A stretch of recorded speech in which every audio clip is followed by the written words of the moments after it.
So he's given quite a calm response initially, which is a good thing. Now he's kind of given you a whiff. And what I'll do is I'll just kind of like, because what happens with his brain, like he associates you with excitement, right? So his brain kind of just elevates, and that's kind of what your relationship has been built off essentially, as a little bit of like overexcitement. There's been an element of that. So when he sparked up and he switched, I just nicked him on about a 15 on the collar.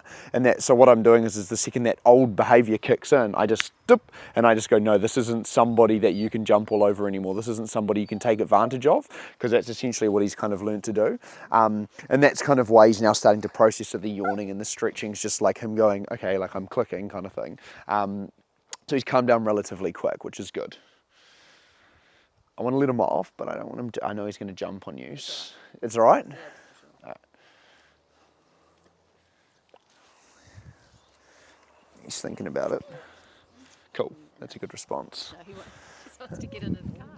That's all right, he's gonna go check the place out. So I'll just let him roam around for a bit, and that's kind of the perfect response I'm looking for, is like him to disengage with you straight away. It just means that he's not like, he doesn't just think, oh, this is, like I said, that things just go straight back to normal kind of thing. I can't just, there we go, that's all right, that's good. Nice. Having a good old sniff.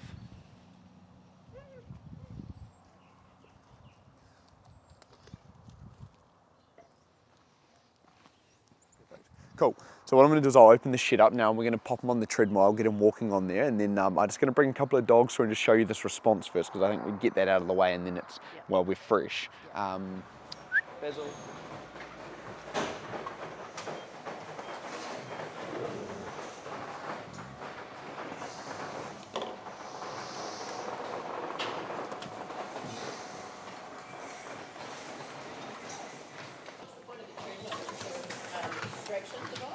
Yeah, it's like kind of used to like a couple of reasons. Like one is to get like drain energy. So like if I've got a dog say that, oh, good job.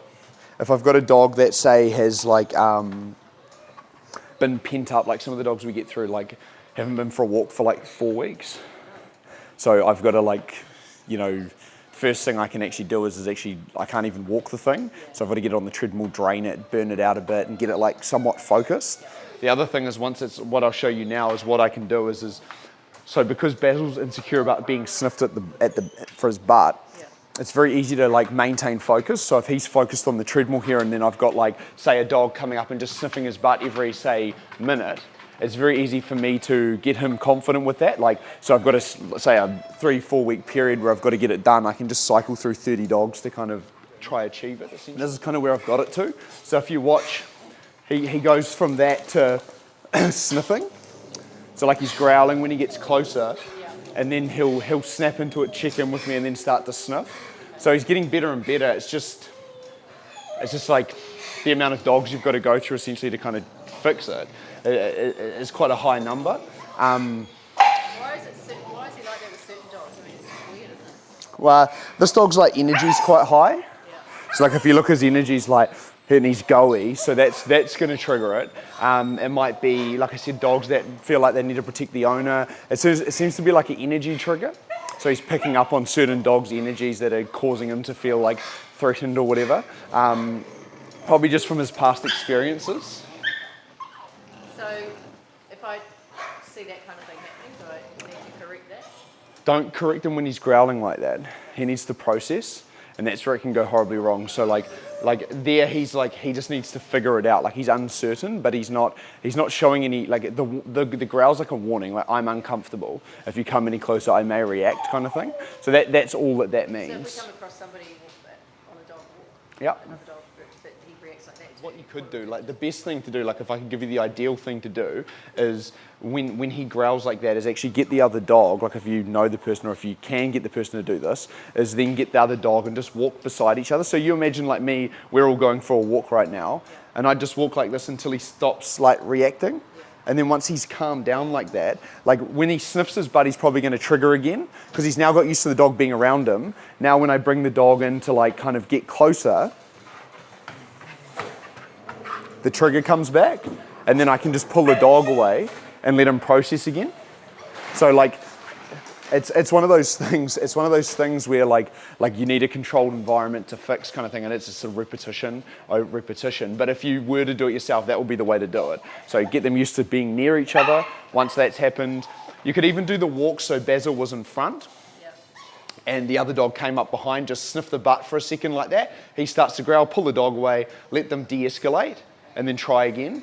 And like, so now he's kind of stopped reacting, I can bring him back up. A little bit less, but he's not sniffing, and eventually over time they'll just kind of interact appropriately. It tends to be when he's in confined spaces like crates on a leash or like somewhere where he can't get away, he's more inclined to do this. When he's off a leash, he might growl, but he moves away, he'll take himself away a lot of the time. That's it.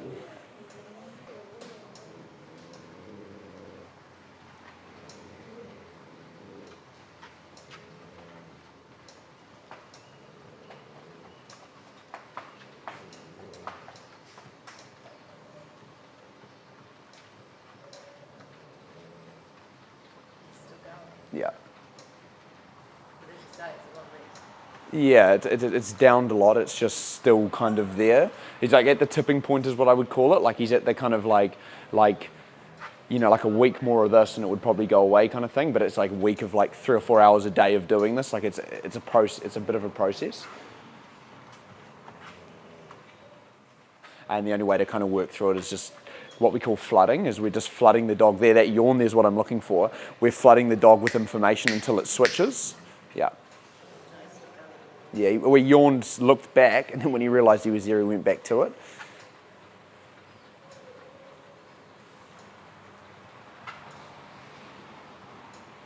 Sniffing, see the sniffing? That's good. So he's just not as focused. Yeah, and like dogs are funny creatures. Like the way their brain works is like, so if you watch when he's growling, he's not really taking in any scent, so he's not sniffing, he's just using his eyes a lot, and he's kind of like nervous.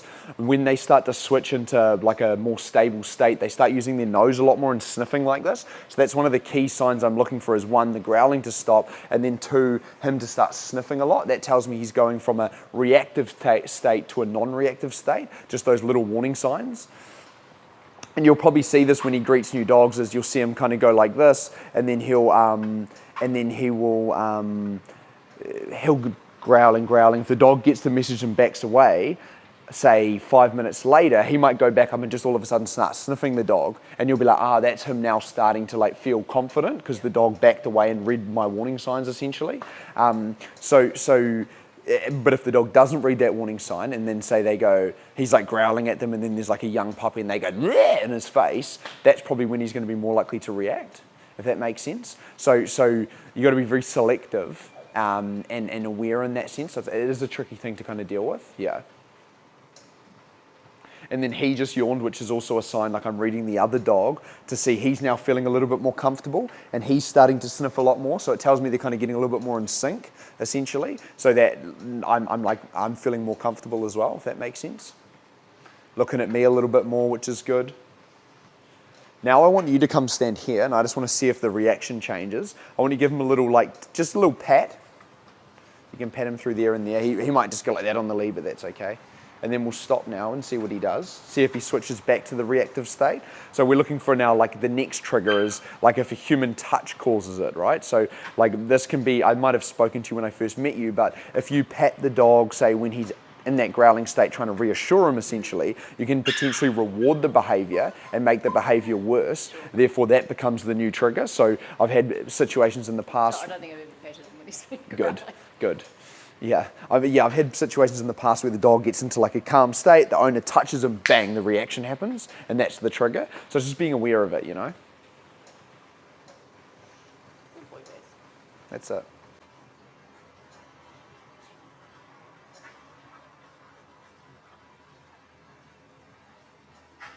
So yeah, even if you can find people that do like pack walks or something where you can like take him out for like a walk with other people, like 4 other people, and they go out to the riverhead and he has space. So when he's out there, even if he growls and stuff, like he knows he can get away, the other dog knows.